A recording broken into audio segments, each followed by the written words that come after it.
4주 만에 이제 지난번 한 주 빠져서 4주 만에 진행을 하게 됐는데, 오늘 제가 할 내용은 지난번에 MCP 첫 번째 슬라이드의 PDF에 이어서 두 번째 것과 세 번째 것을 오늘 하고자 합니다. 그래서 PDF 두 개를 미리 올려드렸고, 어, 이 첫 번째 거 이후에 뭐 중복되는 내용도 있습니다만 그건 이제 스킵하고 넘어가도록 할게요. 그래서 지난번에 MCP 프로토콜 내용을 다시 한번 살펴보면서 이제 두 번째, 세 번째로 넘어가겠습니다. 일단 뭐 MCP의 탄생 배경, 지난번에 말씀드렸듯이, 음, 그래서, 굉장히 많은 LLM 서비스들의 이 툴을 이용하는 방법들이 다 다르다 보니 표준화로 MCP라고 하는 것이 나오게 돼서 그걸 또 활용해서 사업을 하는 뭐 엔트로픽이나 이런 업체들의 입장에서는 이제 당연히 이쪽 방향으로 가야 되기 때문에 이쪽 방향으로 표준화가 되기를 기대하는 거죠.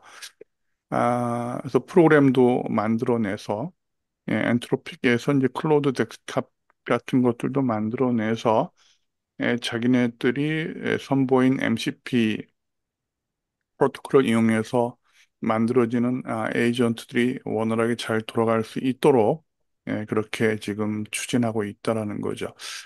많은 업체들이 따라가고 있고, 그런데 이제 그 기본적인 아이디어는 마이크로소프트의 LSP에서 영감을 받아가지고 만든 것이다라는 얘기고요. 뭐 쉽게 얘기하면 뭐 답넷 기반의 뭐 그런 모든 언어를 지원한다 뭐 그런 개념으로 보시면 되겠어요. 그리고 이제 MCP 구성 요소들을 볼 것 같으면 일단은 뭐 MCP 호스트 우리가 보통 얘기하는 커서나 클로드 데스크탑 같은 프로그램을 이야기하는 것이고 걔가 이제 MCP 클라이언트 세팅을 해줌에 의해서 MCP 서버로 달라붙는데 따라서 MCP 서버를 미리 마련해서 모든 만반의 준비를 해줘야 MCP 클라이언트가 달라붙고 그것을 세팅하는 MCP 호스트 프로그램에서 활용할 수가 있지 않겠느냐. 일종의 유저라고 보시면 되겠습니다.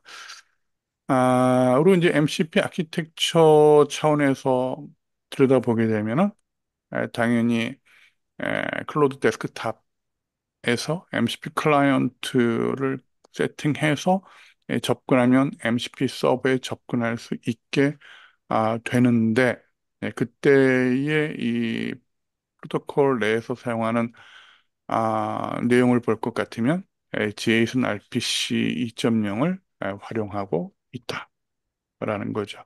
그래서 기존에 이제 XML 많이 써왔던 사람들의 입장에서는 JSON과 RPC 2.0 쓴다는 것을 기억을 해 주셔야 될 것 같고요. 그다음에 별도의 독립적인 서버 어플리케이션을 예, 작성을 하게 된다. 그래서 이제 뭐 도메인, 뭐 업체들 단위로 또는 도메인 단위로 나름대로의 이제 자기네들 그 서비스에 대한 서버 프로그래밍 MCP 서버를 다들 이제 만들어서 준비를 해야 된다라는 얘기죠. 근데 이미 엄청나게 많은 업체들이 이미 만들어 전부 다 내놓고 있고 이제 뒤에 가면 그 목록도 여러분들은 보실 수 있습니다. 그래서 MC 프로토콜을 뭐 디파인 해 본다고 하면 이와 같이 디파인 할 수 있을 것 같고요. 그래서 기본적으로 이제 XML이 아니고 JSON RPC 2.0 기반으로 데이터를 주고받으며 그 내부적으로 이제 데이터를 주고받는 또는 뭐 입력받고 출력하는 그런 방식들이 STDIO 방식과 뭐 서버 센트 이벤트 방식과 스트리머블 HTTP 이 세 가지 방식이 있다. 근데 이제 요즘에 들어서 이제 나오는 얘기들이 이제 뭐, 이, 우리가 보통 얘기할 수 있는 서버 사이드 방식, 뭐 서버 센트 이벤트라고 이렇게 명칭이 되어져 있습니다만, 이 부분은 보안에 뭐 문제가 있을 수 있어서 사람들이 뭐 꺼려하는 그런 경향도 있다라는 얘기가 나오고요. 그래서 어쨌든 간에 SSE 방식이라고 하는 것은 과거의 클라이언트 서버 연결하는 방식으로 돌아가는 것이고, 따라서 당연히 보안에 문제가 있을 수 있겠죠. 우리는 그러한 그 실현을 듣고, 예, 이제 이로서는 것들을 지켜볼 뿐이고요. 그 다음에 뭐 스트림 방식의 네, 출력을 시켜줄 수 있다. 네, 천천히 하나하나씩 나오는 방식, 스트림 방식. 그다음에 JSON RPC 2.0 형식에 대한 인터페이스를 정의를 한다면 이런 식으로 정의를 해주면 된다. 뭐 이미 뭐 거의 대부분 구성 파일 안에서 샘플이 다 제공이 되고 하나 해보게 되면 나머지 것들은 뭐 당연히 따라오는 거니까 큰 의미는 없습니다. 그런 어쨌든지 간에 클라이언트 서버로 동작하는 MCP 서버와 클라이언트 환경에서 리퀘스트와 리플라이가 이와 같이 JSON 형식으로 JSON RPC 2.0 프로토콜로 동작을 한다라는 거. 그리고 이제 실제 그 서버를 구성하거나 서버를 작성하거나 하는 그런 그 작업을 하는 코더의 입장에서는 이세 가지를 기억해야 된다. 하나는 툴에 대한 지정, 또 하나는 리소스, 자원에 대한 지정, 또 하나는 이제 뭐 코드 안에 들어가는 프롬프트에 대한 지정이 있을 수 있다. 그래서 말 그대로 툴이라고 하는 건 도구니까 펑션의 개념에 대한 지정인 것이고, 이 URL을 접속하시면 자세한 설명을 보실 수 있습니다. 그래서 어떤 언어를 이용해서 펑션을 정의해서 호출 가능하도록 할 것인가에 대한 정의죠. 방법은 이렇게 하시면 되겠습니다. 네. 그리고 이제 자원 사용에 대한, 여기서 말하는 리소스라고 하는 거는 주고받는 데이터를 의미합니다. 그래서 방법은 동일하게 많이 사용하지 않습니다. 이게 주로 개발자들에 의해서 많이 사용될 거고, 당연히 툴이 에이전트 만드는 게 목적인데, 에이전트가 내부적으로 이용하는 게 툴이니까, 데코레이션 MCP 툴이라고 하는 방식을 가장 많이 쓸 거고요. 이제 뭐 데이터에 대한 것을 디파인하기 위해서 MCP 리소스, 그다음에 프롬프트에 대한 정의, 뭐 어쩌다 한 번씩 들어가겠죠. 이런 코딩에 사용될 수가 있다. 이제 우리가 주로 기억할 건 이것만 기억하시면 되겠습니다. 그다음에 MCP는 그렇다면 지금까지 인기를 지난 1년 동안 얻어왔는데 과연 성공한 것이냐? 성공한 것으로 볼 수 있겠죠. 윈도우즈 11에까지 통합이 될 정도니까 그 유명세는 뭐 어쩔 수가 없습니다. 그렇지만 아직 끝난 건 아니죠. 올 연말에 또 구글 쪽에서 A2A 프로토콜을 어떻게 더 발표하느냐에 따라서 승패는 또 뒤바뀔 수도 있을 텐데 어쨌거나 선점한 그 효과는 엄청나게 볼 것이라는 얘기죠. 엔트로픽이. 그다음에 이제 네.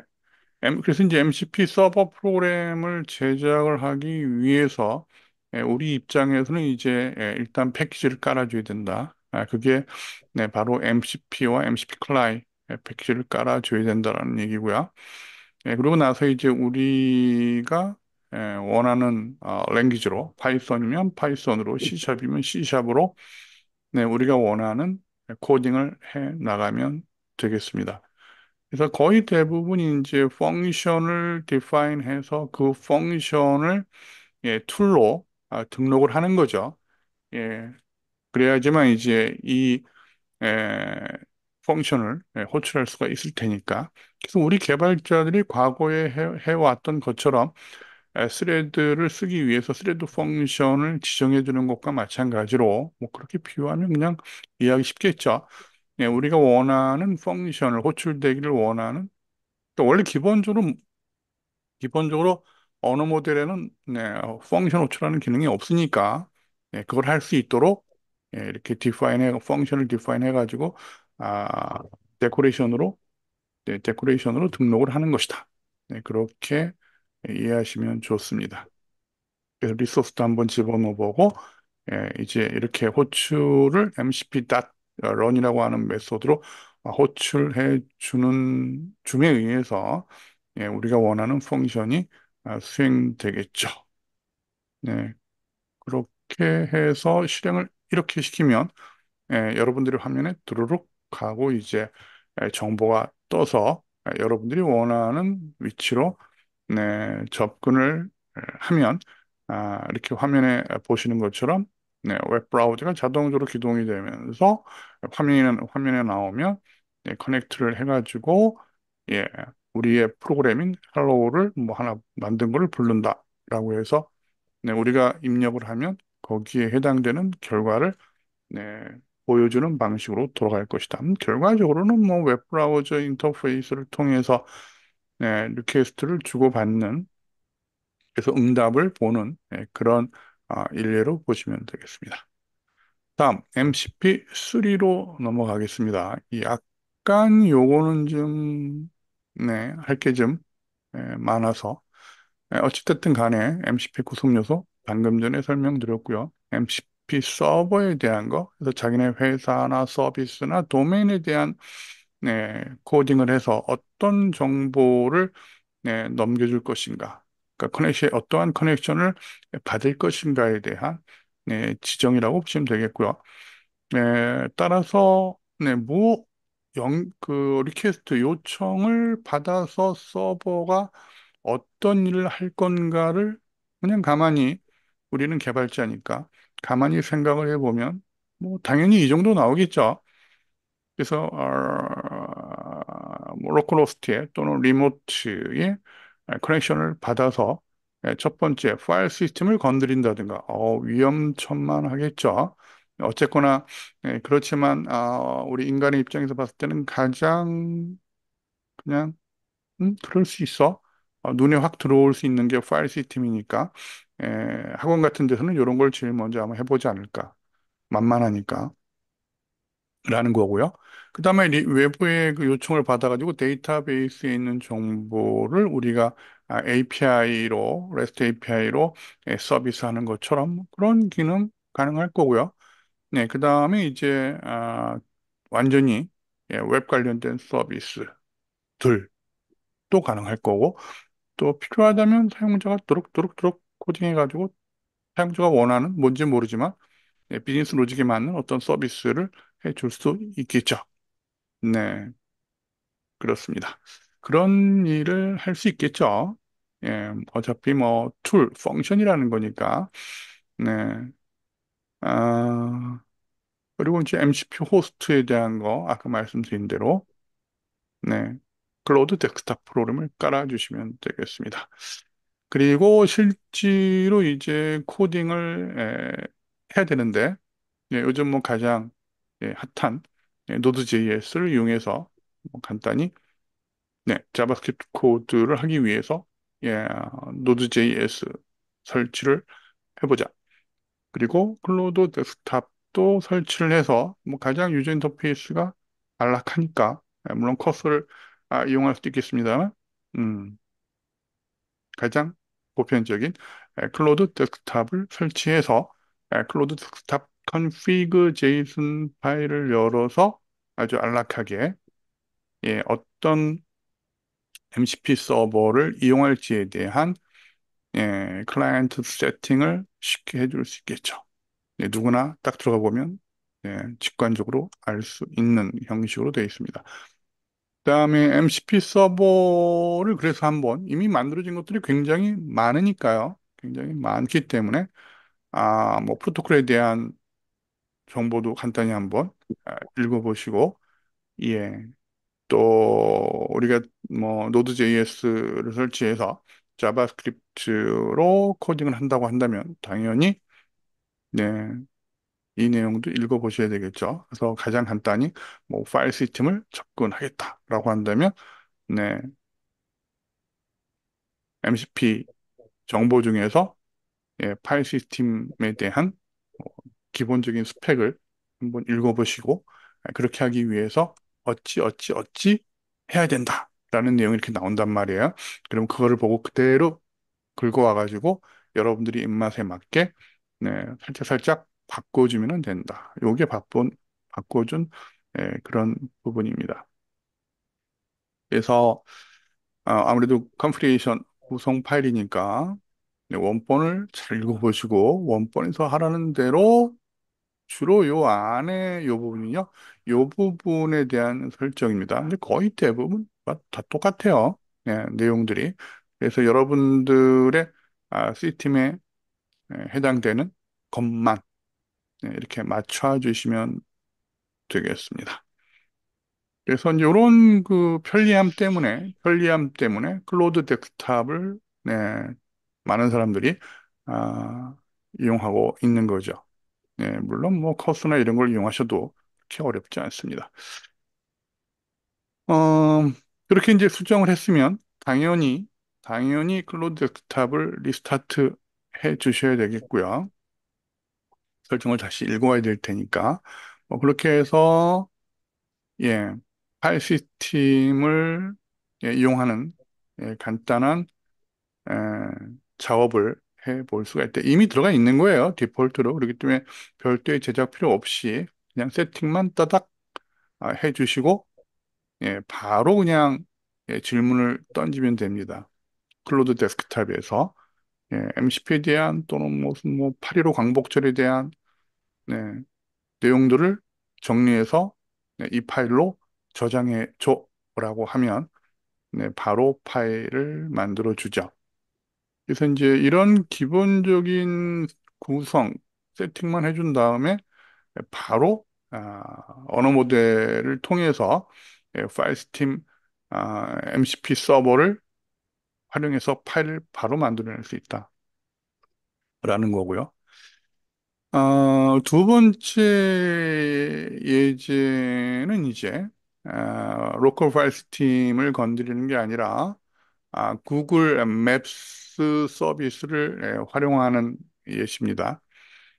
아시겠지만 당연히 구글 맵스를 이용하기 위해서 기본적인 등록 한 이후에 사용자 인증하시고 API 키 값을 확보하신 이후에 그 키값을 가지고 접근을 해야 되겠죠. 그래서 그것만 주의하시고 거의 대부분이 로컬 LLM 모델과 로컬 파일 팀이 아닌 것들은 거의 대부분이 API 키에 대한 세팅이 명확해야 된다라는 거. 그게 제일 중요하죠.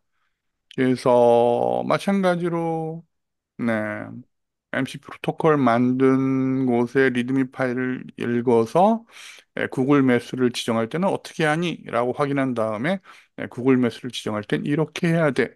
라는 걸 긁어 오신 다음에 그거를 집어넣어 주시고 구성 파일에 집어넣어 주시고 아까 전에 복사했던 API 키를 명확하게 집어넣어 주시면 되겠습니다.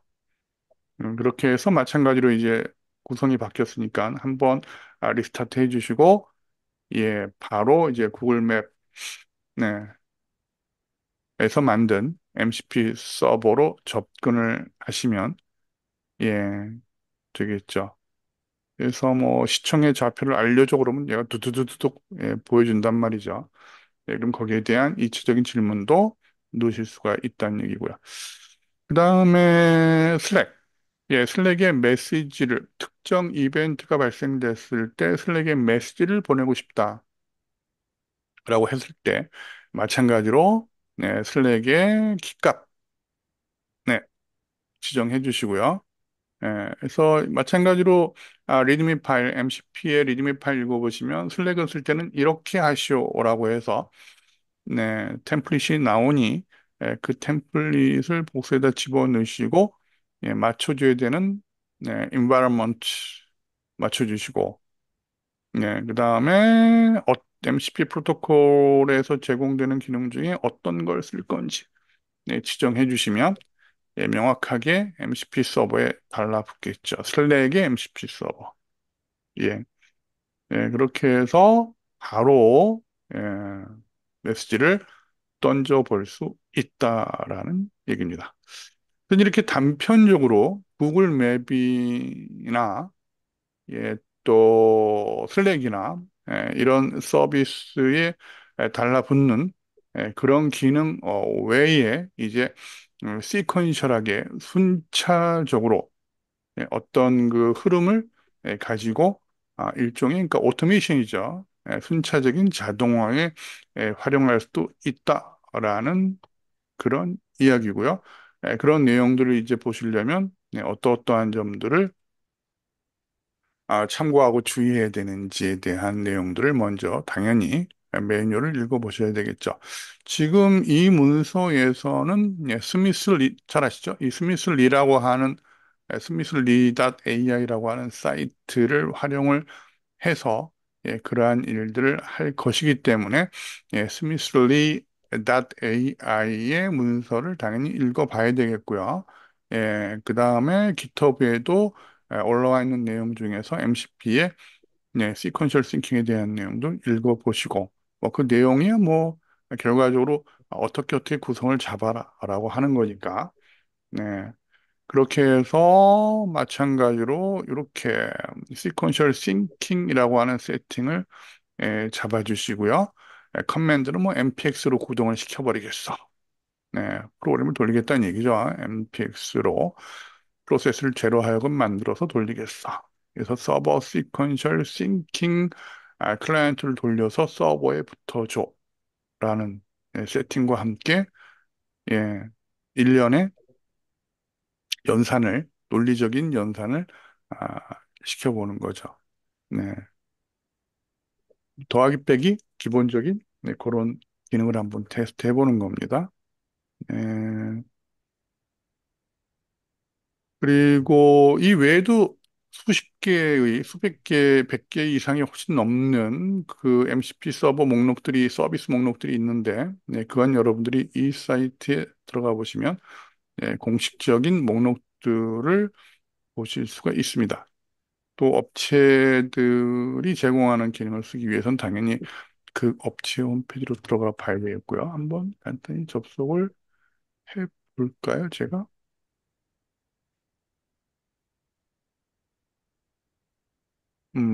그래서 접속을 이렇게 해보면, 보시는 것처럼 MC 프로토콜 관련된 지원되는 랭귀지들에 대한 이그젠플과 함께, 예, 기본적인 서버와 서드파티들의 서버와 여러 내용들이 굉장히 다 나오죠. 거의 뭐 우리가 찾는 기능들이 이 안에 뭐 AWS까지 굉장히 많이 들어가 있는 것을 확인할 수 있습니다. 이건 뭐 거의 1000개 가까이 되겠는데요. 네, 그렇습니다. 그래서 이 기능들을 전부 다 클릭만 해보면 어찌어찌 쓰는 방법들이 다 나오니까, 우리가 방금 했던 대로, 예, 어떤 MCP 호스트를 쓰느냐에 따라서 설정만 잡아주면, 예, 되겠습니다. 그리고 이제 그 타자의 다른 사람들이 만들어 놓은 MCP 서버를 뭐 한번 똑똑하게 쓰자. 뭐 당연히 정보도 좀 있어야 될 거고요. 요즘 어떠어떠한 게 핫한 MCP 서버야. 뭐 걔를 쓰려면 어떻게 해야 돼? 그리고 그 안에서는 무엇이 돌아가니까 무엇이 필요해? 그거를 쓰기 위해서 기본적인 지식들은 뭐 이런 걸 알아야 돼. 뭐 이제 그런 정보들이 필요하겠죠. 그래서 웹사이트에 대한 정보와 기본적인 그 애플리케이션들, 데이터베이스 같은 그런 것들에 대한 정보와 개발에 대한 기본 상식과 뭐 기타 등등등 뭐 그런 것들은 갖추고 있어야 되지 않겠느냐라는 얘기예요. 그래서 데이터란 무엇인가부터 시작을 해서 데이터의 종류는 무엇들이 있으며 데이터베이스의 종류는 무엇이 있고 뭐 어쩌고 저쩌고 블라블라블라블라 필요하고요.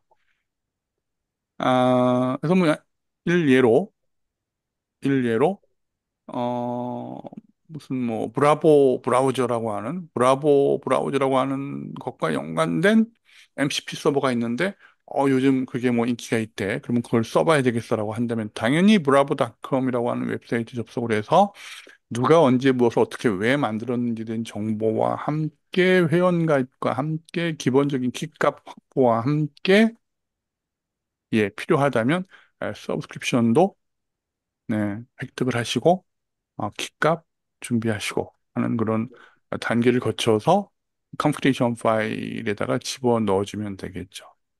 근데 이제 얘를 썼을 때 어떻게 돌아가는 것이며 어떤 이점이 있는가 이제 그런 것들에 대한 에, 네, 학습은 미리 당연히 해 두셔야 될 거고요. 끝난 다음에 허걱하면 안 되겠죠. 네, 모든 정보를 다 확보하신 다음에 네, 우리한테 필요하다. 우리 조직에 필요하다. 그러면 이걸 쓰기 위해서 네, 어떤 프로그램들을 미리 깔아야 되고, 리모트에 접속할 때 어떻게 해야 되며, 네, 유저 아이디와 인증과 인가, 패스워드는 어떻게 해야 될 것이며, 어떤 식으로 리퀘스트를 던져서 어떤 정보를 가져오면, 가지고, 예, 어떤데 2차적으로 활용할 것인가. 이제 그런 계획을 세워야 되겠죠. 어, 자, 제 노트북에서 지금 이상한 일이 지금 벌어지고 있는데 디바이스가 막 왔다 갔다 시가 바뀌어요. 자, 그렇게 되고요. 그리고 이제 그러한 MCP 서버들을 잘 이용하면 어떤 그 파이프라인 또는 뭐 워크플로우들을 잘 그려가지고 오토메이션 첫 번째 MCP 서버에서 받아온 결과를 가지고 또다시 두 번째 MCP 서버에 던져서 또 결과를 받고 또 그 결과를 세 번째 뭐 요약을 하고 뭐 네 번째 그래프를 그리고 뭐 이미지를 그리고 뭐 이런 이제 워크플로우에 활용을 해서 오늘날 얘기하는 네, 작업의 흐름의 자동화를 완성할 수 있다라는 네, 또 논리적으로 동작하게 만드는 뭐 시퀀셜 싱킹 기능 같은 것들을 써서 예, 좋은 결과를 얻어낼 수 있다라는 겁니다. 자, 이렇게 해서 저는 네, 오늘 두 개의 문서로 발표를 진행하였습니다. 네, 감사합니다.